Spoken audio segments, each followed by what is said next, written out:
Well, in line with tradition at the annual World Economic Forum meeting in Davos, international charity Oxfam has released its Inequality Report. And its findings make for concerning reading in terms of poverty, with the rich getting richer and the poor stagnating economically in the position they were in previous years. The report found that billionaire wealth rose by $2 trillion in 2024 alone. That's 3 times faster than the rate of growth in 2023.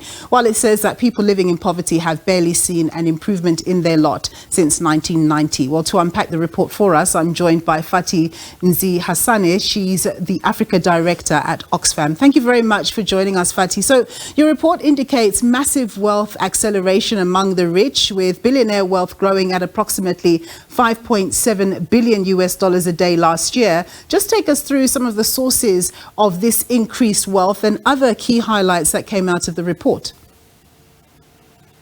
Thank you very much. So the sources are multiple. It's one of the biggest reports we issue every year. So there's a lot of desk research. There's a lot of analysis from our teams across the world. And this report really highlights the origin of the explosion that you mentioned, the surge of $2 trillion in 2024 in the billionaires' wealth. It shows that this surge is driven by unchecked inheritance, by monopoly power, by cronyism, and it's a situation where billionaires can lobby governments. They use their money to fund political campaigns. They manipulate systems so that they can protect their wealth and expand it.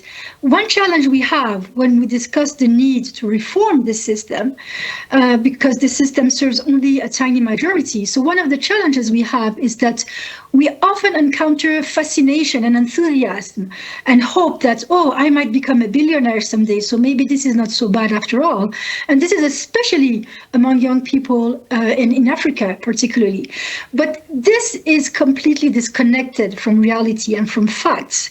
The fact is that we are in a billionaire economy. It's an economy that is influenced by a billionaire. I mentioned cronyism.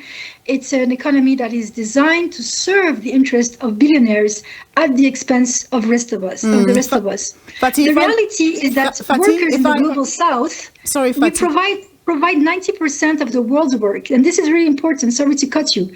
Workers in the global south provide 90% of the world's work, but they only receive 21% of the revenue. And these are two sides of the same coin. Yeah. No, sorry for trying to interrupt you earlier. I'm just worried about time. But what are the social risks that you foresee from this widening gap between the rich and the poor?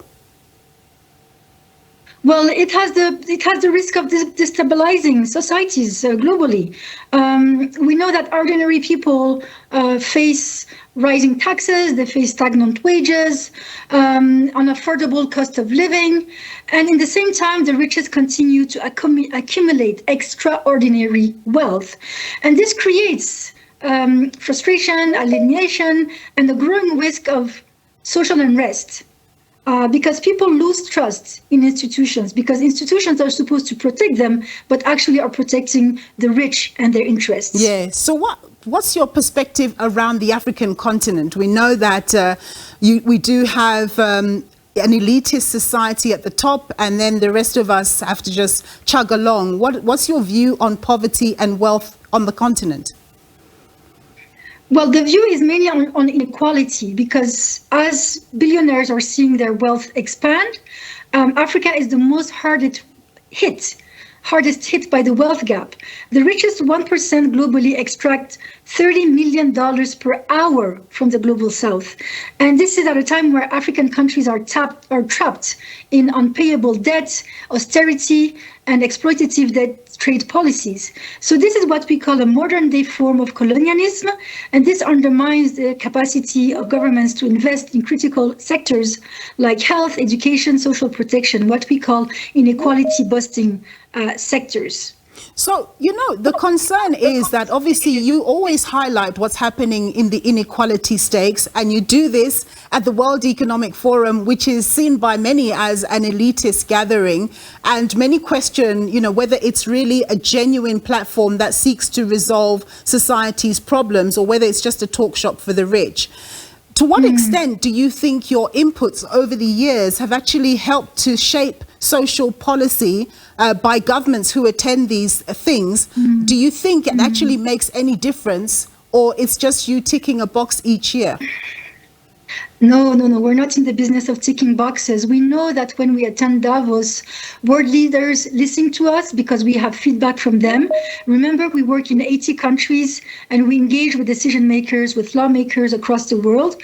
We also know that our reports on inequality, which is not only very documented, but also robust and easy to read. We know that it is a tool, an important tool for civil society, for citizens who want to keep their political leaders accountable. So we do feel that we're doing our part, but we need more citizens to take ownership of the issue of inequality and to apply more pressure on their political leaders. We're asking African citizens to join us and demand bold actions from their governments, like taxing corporations, also from global leaders to cancel debt, and also reform global governance to dismantle the billionaire economy and to reduce inequality. And this is a fight we're not giving up on. All right, Fati, thank you so much for your insights there. That was Fati N'zi-Hassane. She's Africa Director at Oxfam. We're going to take a quick break.